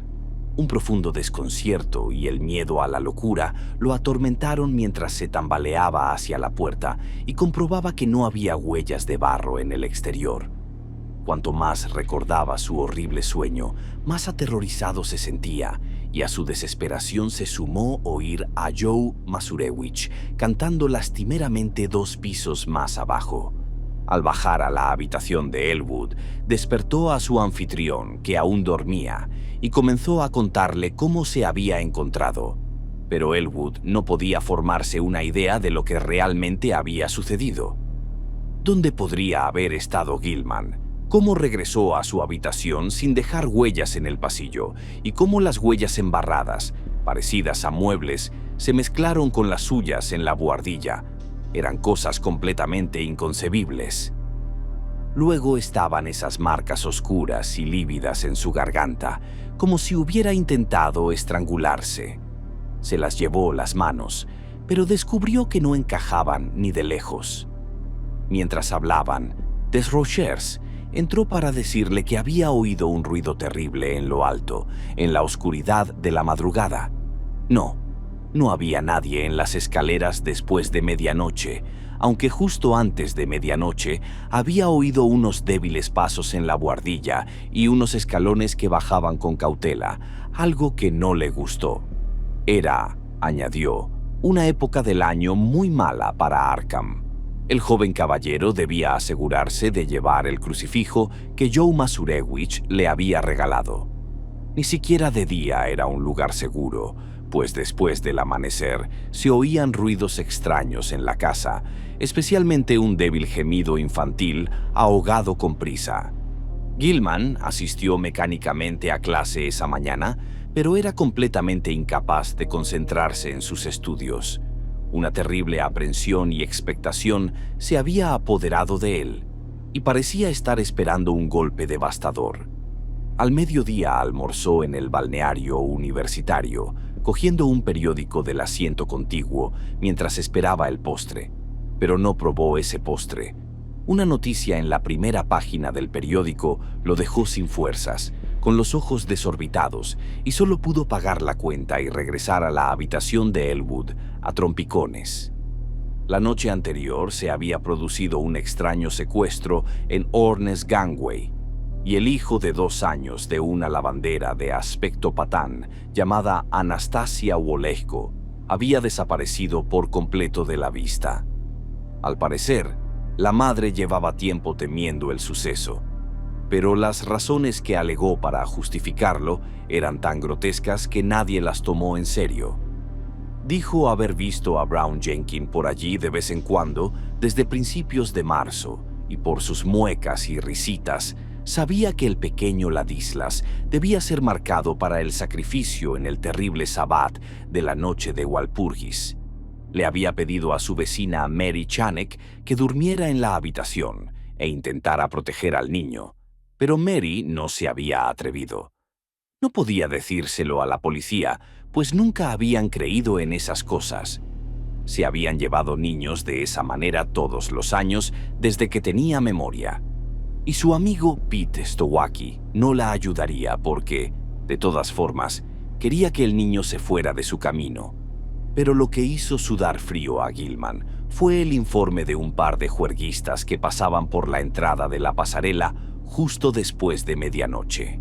Admitieron estar borrachos, pero ambos juraron haber visto a un trío con ropa extravagante entrar furtivamente en el oscuro pasadizo. Dijeron que había un negro enorme con túnica, una anciana andrajosa y un joven blanco en pijama. La anciana arrastraba al joven, mientras una rata domesticada se frotaba y revolvía en el barro marrón alrededor de los pies del negro. Gilman permaneció aturdido toda la tarde, y Elwood, quien entretanto había consultado los periódicos y formado terribles conjeturas a partir de ellos, lo encontró así al llegar a casa. Esta vez ninguno de los dos podía dudar de que algo terriblemente serio se cernía sobre ellos. Entre los fantasmas de la pesadilla y las realidades del mundo objetivo, se estaba cristalizando una relación monstruosa e impensable, y solo una vigilancia extraordinaria podría evitar acontecimientos aún más terribles. Gilman debía ver a un especialista tarde o temprano, pero no justo ahora, cuando todos los periódicos estaban llenos de este asunto del secuestro. Lo que realmente había sucedido era desesperantemente oscuro, y por un momento, Gilman y Elwood intercambiaron teorías susurradas de lo más disparatadas. ¿Acaso Gilman, inconscientemente, había tenido más éxito del que creía en sus estudios del espacio y sus dimensiones? ¿Se había escapado realmente de nuestra esfera a puntos insospechados e inimaginables? donde, si acaso, había estado en algún lugar en esas noches de demoníaca extrañeza. Los rugientes abismos del crepúsculo, la verde ladera, la terraza abrasadora, la atracción de las estrellas, el vórtice negro definitivo, el hombre negro, el callejón fangoso y las escaleras, la vieja bruja y el horror peludo y con colmillos, el cúmulo de burbujas y el pequeño poliedro, la extraña quemadura solar, la herida en la muñeca, la imagen inexplicable, los pies embarrados, las marcas en la garganta, los cuentos y temores de los extranjeros supersticiosos. ¿Qué significaba todo esto? ¿Hasta qué punto podían aplicarse las leyes de la cordura a un caso así? Ninguno de los dos durmió esa noche, pero al día siguiente ambos faltaron a clase y dormitaron. Era 30 de abril, y con el anochecer llegaría el infernal Sabbat que temían todos los extranjeros y los ancianos supersticiosos. Masurewicz llegó a casa a las 6 y dijo que en el molino corrían rumores de que las fiestas de Walpurgis se celebrarían en el oscuro barranco más allá de Meadow Hill, donde se alza la vieja piedra blanca en un lugar extrañamente desprovisto de vegetación. Algunos incluso habían avisado a la policía y les habían aconsejado que buscaran allí al niño Wolesko, desaparecido, pero no creían que se hiciera nada. Joe insistió en que el pobre joven llevara su crucifijo con cadena de níquel, y Gilman se lo puso y lo guardó bajo su camisa para complacerlo. A altas horas de la noche, los dos jóvenes dormitaban en sus sillas, arrullados por la rítmica oración del telar del piso de abajo. Gilman escuchaba mientras asentía. Su oído, sobrenaturalmente agudizado, parecía esforzarse por captar algún sutil y temido murmullo más allá de los ruidos de la antigua casa. Recuerdos malsanos del Necronomicon y el Libro Negro lo asaltaron, y se encontró meciéndose al ritmo de ritmos infames que, según se decía, pertenecían a las ceremonias más oscuras del Sabbat y tenían un origen fuera del tiempo y el espacio que comprendemos. Al poco rato comprendió lo que escuchaba: el canto infernal de los celebrantes en el lejano Valle Negro. ¿Cómo sabía tanto de lo que esperaban? ¿Cómo sabía la hora en que Nahab y su acólito debían llevar el cuenco rebosante que seguiría al gallo y la cabra negros? Vio que Elwood se había quedado dormido e intentó llamarlo para despertarlo. Sin embargo, algo le cerró la garganta. No era dueño de sí mismo. ¿Había firmado el libro del hombre negro después de todo? Entonces su oído febril y anormal captó las notas distantes, transportadas por el viento. Llegaron a través de kilómetros de colinas, campos y callejones, pero aún así las reconoció. Los fuegos debían estar encendidos y los bailarines debían estar empezando. ¿Cómo podría evitar irse? ¿Qué era lo que lo había enredado? Matemáticas, folclore, la casa, la vieja Kesia, Brown Jenkin. Y ahora vio que había una nueva ratonera en la pared cerca de su sofá. Por encima de los cánticos lejanos y los rezos más cercanos de Joe Masurewicz, llegó otro sonido, un rasguño sigiloso y decidido en los tabiques. Esperaba que las luces eléctricas no se apagaran. Entonces vio la carita con colmillos y barba en la ratonera, la maldita carita que al fin se dio cuenta tenía un parecido tan impactante y burlón con la vieja Kesia, y oyó el débil toque en la puerta. Los abismos crepusculares y estridentes destellaron ante él, y se sintió impotente en las garras informes de las iridiscentes burbujas. Delante corría el pequeño poliedro caleidoscópico, y a través del vacío agitado se percibía una intensificación y aceleración del vago patrón tonal que parecía presagiar un clímax indecible e insoportable.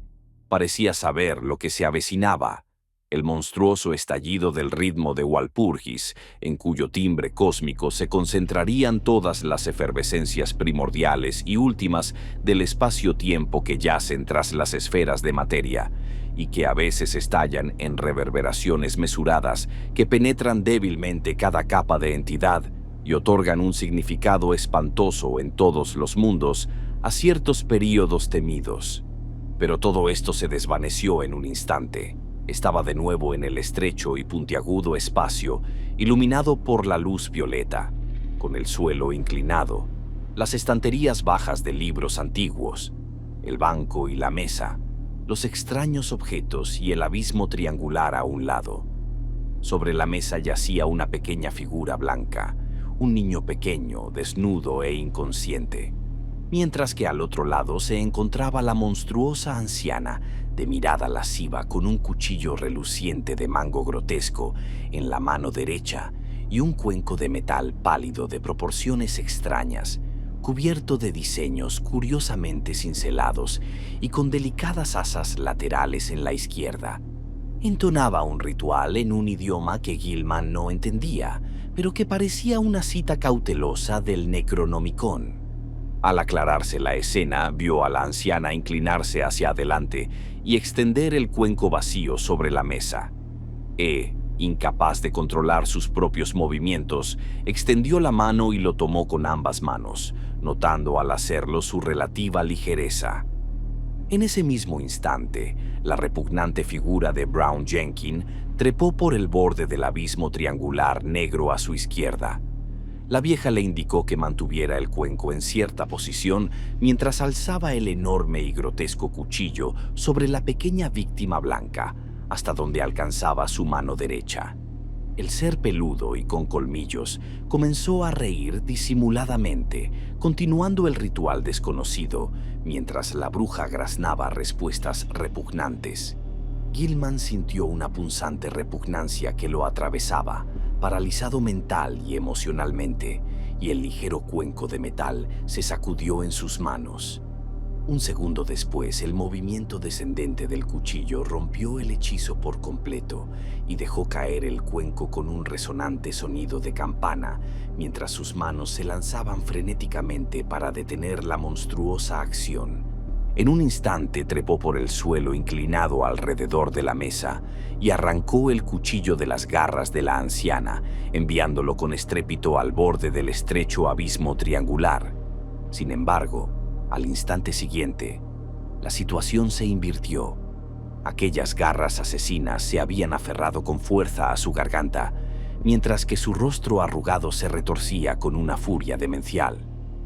Sintió la cadena del crucifijo barato clavándose en su cuello y en su peligro se preguntó cómo la visión del objeto afectaría a la malvada criatura.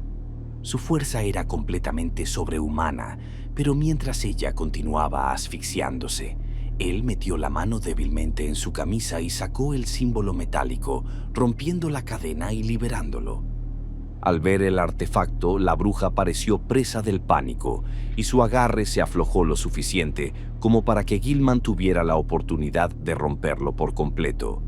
Se arrancó las garras de acero del cuello y habría arrastrado a la bruja al borde del abismo si las garras no hubieran recibido un nuevo impulso y la hubieran agarrado de nuevo.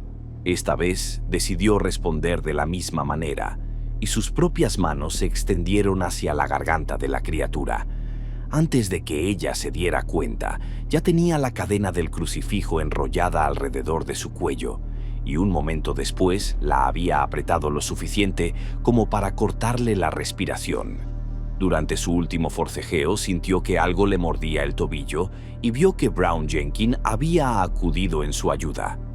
Con una patada salvaje, envió la morbosidad al borde del abismo y la oyó gemir en un nivel muy inferior. No supo si había matado a la anciana, pero la dejó descansar en el suelo donde había caído. Entonces, al darse la vuelta, vio sobre la mesa una imagen que casi le quitó la última lucidez. Brown Jenkins, de tendones fuertes y 4 manitas de destreza demoníaca, había estado ocupado mientras la bruja lo estrangulaba y sus esfuerzos habían sido en vano. Lo que había impedido que el cuchillo hiciera en el pecho de la víctima, los colmillos amarillos de la peluda blasfemia se lo habían hecho en una muñeca, y el cuenco, recientemente en el suelo, estaba lleno junto al pequeño cuerpo sin vida. En su delirio onírico, Gilman oyó el canto infernal del Sabbat, con ritmo alienígena, proveniente de una distancia infinita, y supo que el hombre negro debía de estar allí. Recuerdos confusos se mezclaron con sus cálculos y creyó que su subconsciente albergaba los ángulos que necesitaba para regresar al mundo normal, solo y sin ayuda por primera vez. Estaba seguro de estar en el desván inmemorialmente sellado sobre su habitación, pero dudaba mucho de si podría escapar alguna vez por el suelo inclinado o por la salida, bloqueada hacía tiempo. Además, ¿acaso escapar de un desván de ensueño no lo llevaría simplemente a una casa de ensueño, una proyección anormal del lugar real que buscaba? Estaba completamente desconcertado en cuanto a la relación entre el sueño y la realidad en todas sus experiencias. El paso por los vagos abismos sería aterrador, pues el ritmo de Walpurgis vibraría y por fin tendría que oír esa pulsación cósmica, hasta entonces velada, que tanto temía. Incluso ahora podía detectar una sacudida grave y monstruosa, cuyo ritmo sospechaba demasiado bien. En el Sabbat siempre ascendía y se extendía a los mundos para convocar al iniciado a ritos sin nombre. La mitad de los cantos del Sabbat se basaban en esta pulsación apenas percibida, que ningún oído terrenal podría soportar en su desvelada plenitud espacial. Gilman se preguntaba también si podía confiar en su instinto para que lo llevara de vuelta a la parte correcta del espacio. ¿Cómo podía estar seguro de que no aterrizaría en esa ladera iluminada por el verde de un planeta lejano, en la terraza teselada sobre la ciudad de monstruos tentaculares en algún lugar más allá de la galaxia, o en los vórtices negros y espirales de ese vacío supremo del caos donde reina el demonio sultán Azathoth? Justo antes de lanzarse, la luz violeta se apagó y lo dejó en la más absoluta oscuridad. La bruja, la vieja Kesia, Nahab, eso debió haber significado su muerte, y mezclado con el canto distante del Sabbat y los gemidos de Brown Jenkins en el abismo de abajo, creyó oír otro gemido más salvaje desde profundidades desconocidas. Joe Masurewicz. Las oraciones contra el caos reptante, ahora convirtiéndose en un grito inexplicablemente triunfal, mundos de sardónica realidad impactando en vórtices de sueño febril, y Shub-Niggurath, la cabra con 1000 crías. Encontraron a Gilman en el suelo de su vieja buhardilla, de peculiar ángulo, mucho antes del amanecer, pues el terrible grito había atraído de inmediato a Desrochers, Choinsky, Dombrowski y Masurewicz, e incluso había despertado a Elwood, que dormía profundamente en su silla. Estaba vivo, con los ojos abiertos y fijos, pero parecía prácticamente inconsciente. En su garganta tenía las marcas de manos asesinas y en su tobillo izquierdo una angustiosa mordedura de rata. Su ropa estaba muy arrugada y faltaba el crucifijo de Joe. Elwood temblaba, temeroso incluso de especular sobre la nueva forma que habría adoptado el sonambulismo de su amigo. Masurewicz parecía medio aturdido por una señal que, según él, había recibido en respuesta a sus oraciones, y se santiguó frenéticamente al oír los chillidos y gemidos de una rata al otro lado del tabique inclinado. Cuando el soñador se acomodó en su diván en la habitación de Elwood, llamaron al doctor Malkowski, un médico local que no repetía cuentos que pudieran resultar embarazosos, quien le administró a Gilman 2 inyecciones hipodérmicas que le provocaron una especie de somnolencia natural.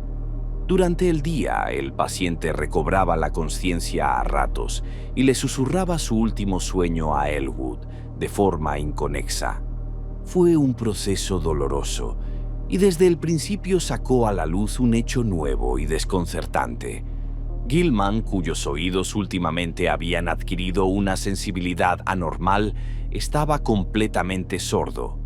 El doctor Malkowski, llamado de nuevo con urgencia, le dijo a Elwood que tenía ambos tímpanos rotos, como si hubiera sido por el impacto de un sonido tremendo, de una intensidad inimaginable. ¿Cómo pudo oírse semejante sonido en las últimas horas sin conmocionar a todo el valle Miskatonic? Era algo que el honesto médico no podía explicar. Elwood escribió su parte del coloquio, de modo que se mantuvo una comunicación bastante fluida. Ninguno de los dos sabía qué pensar de todo aquel caótico asunto, y decidieron que sería mejor pensar lo menos posible en ello. Sin embargo, ambos acordaron abandonar aquella antigua y maldita casa en cuanto pudieran arreglarlo. Los periódicos vespertinos hablaban de una redada policial contra unos curiosos juerguistas en un barranco más allá de Meadow Hill, justo antes del amanecer, y mencionaban que la piedra blanca que allí se encontraba era objeto de una veneración supersticiosa desde hacía siglos. No habían atrapado a nadie, pero entre los fugitivos que se dispersaban se vislumbró un negro enorme. En otra columna se afirmaba que no se había encontrado rastro del niño desaparecido, Ladislas Voleiko. El horror supremo llegó esa misma noche. Elwood nunca lo olvidará, y se vio obligado a no ir a la universidad el resto del trimestre debido a la crisis nerviosa resultante. Creyó oír ratas en los tabiques toda la noche, pero les prestó poca atención. Entonces, mucho después de que él y Gilman se hubieran retirado, comenzaron los atroces gritos. Elwood se levantó de un salto, encendió las luces y corrió hacia el sofá de su invitado. El ocupante emitía sonidos de una naturaleza verdaderamente inhumana, como si estuviera atormentado por un tormento indescriptible. Se retorcía bajo las sábanas y una gran mancha roja comenzaba a aparecer en las mantas. Elwood apenas se atrevió a tocarlo, pero poco a poco los gritos y las convulsiones se calmaron. Para entonces, Dombrowski, Choinsky, Desrochers, Masurewicz y el inquilino del último piso se agolpaban en la puerta, y el casero había enviado a su esposa de vuelta a telefonear al doctor Malkowski. Todos gritaron cuando una gran figura parecida a una rata saltó repentinamente de debajo de las sábanas ensangrentadas y se escabulló por el suelo hacia un agujero abierto y fresco cercano. Cuando llegó el médico y empezó a retirar aquellas espantosas mantas, Walter Gilman estaba muerto. Sería bárbaro hacer algo más que sugerir qué había matado a Gilman. Había habido prácticamente un túnel a través de su cuerpo. Algo le había devorado el corazón. Dombrowski, frenético por el fracaso de sus constantes esfuerzos por envenenar a las ratas, dejó de pensar en su contrato de arrendamiento y en una semana se había mudado con todos sus inquilinos mayores a una casa lúgubre pero menos antigua en Walnut Street. Lo peor por un tiempo fue mantener a Joe Masurewicz callado, porque el taciturno telar nunca se quedaba sobrio y se quejaba y murmuraba constantemente acerca de cosas espectrales y terribles. Parece que aquella última y horrible noche, Joe se había agachado a observar las huellas carmesí de rata que conducían desde el sofá de Gilman hasta el agujero cercano.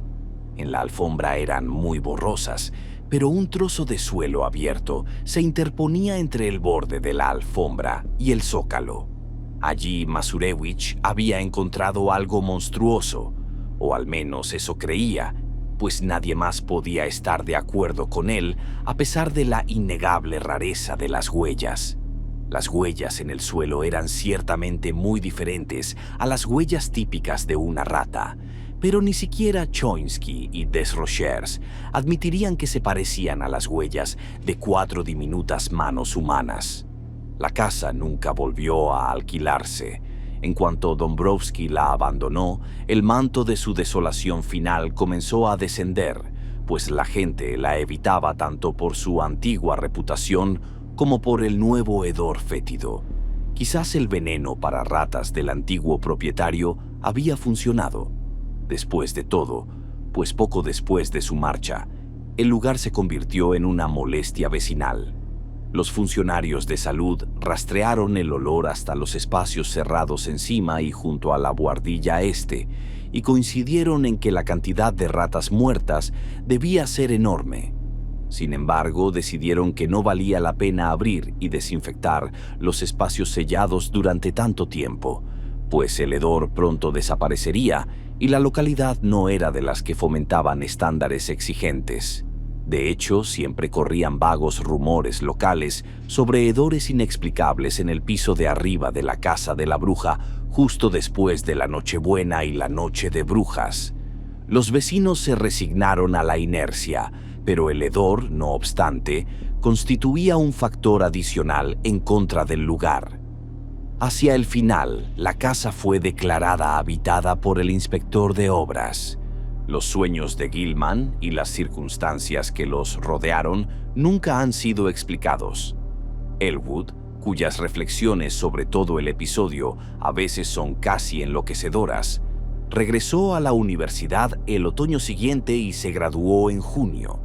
Encontró que los chismes espectrales del pueblo habían disminuido considerablemente, y es cierto que, a pesar de ciertos informes sobre una risita fantasmal en la casa desierta que perduró casi tanto como el edificio mismo, no se ha vuelto a mencionar la aparición de la vieja Kesia ni de Brown Jenkins desde la muerte de Gilman.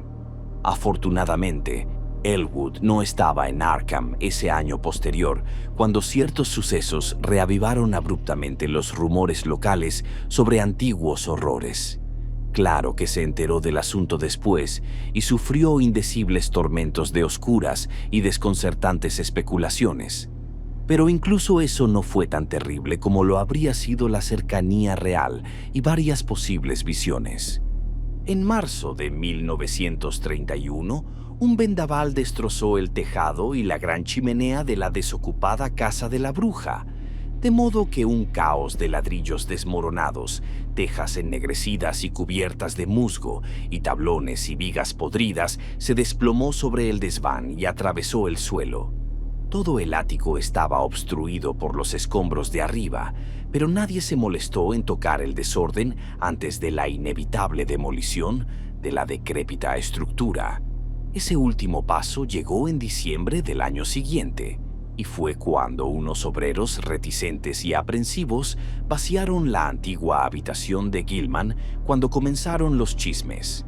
Entre los escombros que se habían desplomado a través del antiguo techo inclinado, había varias cosas que hicieron que los obreros se detuvieran y llamaran a la policía. Más tarde, la policía, a su vez, llamó al forense y a varios profesores de la universidad.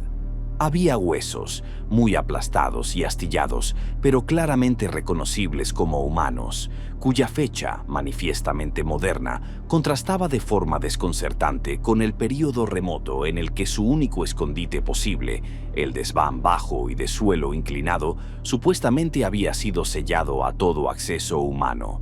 El médico forense decidió que algunos pertenecían a un niño pequeño, mientras que otros, encontrados mezclados con jirones de tela marrón podrida, pertenecían a una mujer bastante pequeña y encorvada, de edad avanzada.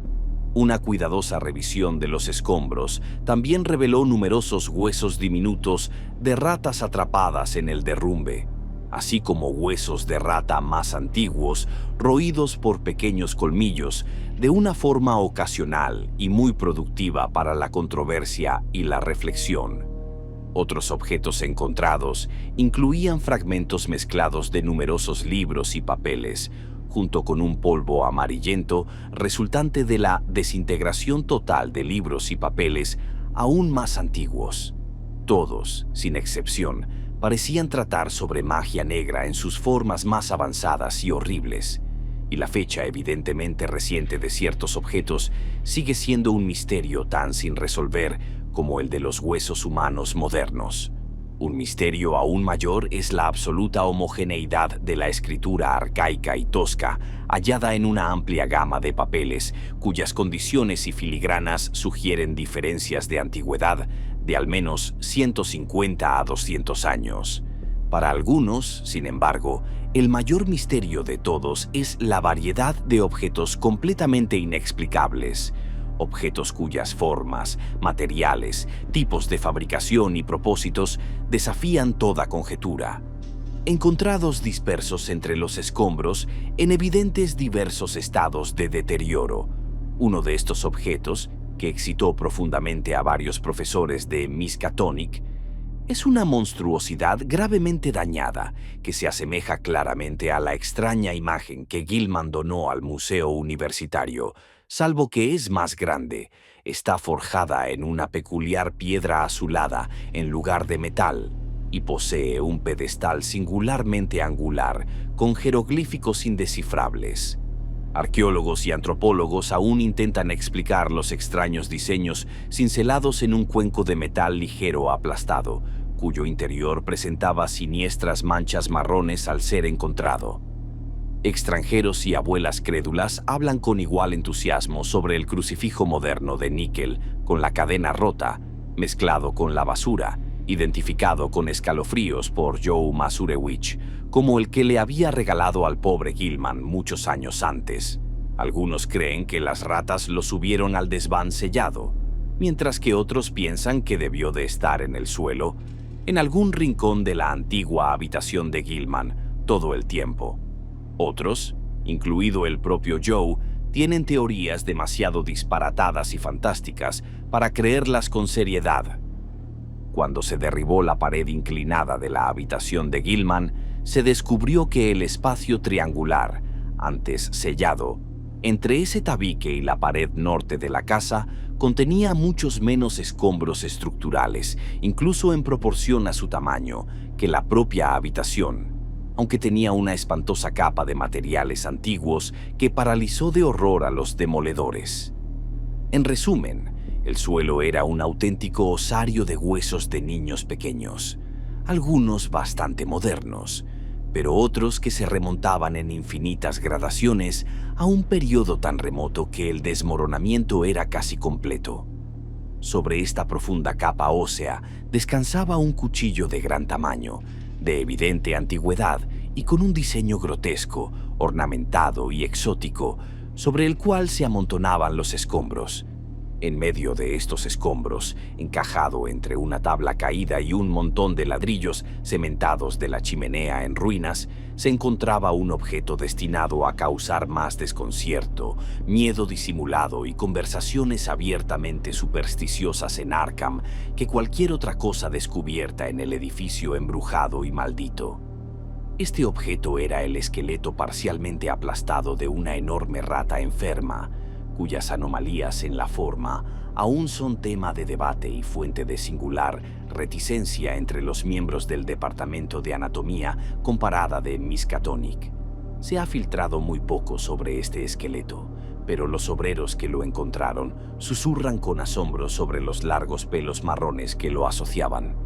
Se rumorea que los huesos de las diminutas patas presentan características prensiles más propias de un mono diminuto que de una rata, mientras que el pequeño cráneo, con sus salvajes colmillos amarillos, es de una anomalía extrema, pareciendo desde ciertos ángulos una parodia en miniatura, monstruosamente degradada, de un cráneo humano. Los obreros se persignaron asustados al encontrarse con esta blasfemia, pero luego encendieron velas en señal de gratitud en la iglesia de San Estanislao por las risitas estridentes y fantasmales que sintieron que nunca volverían a oír.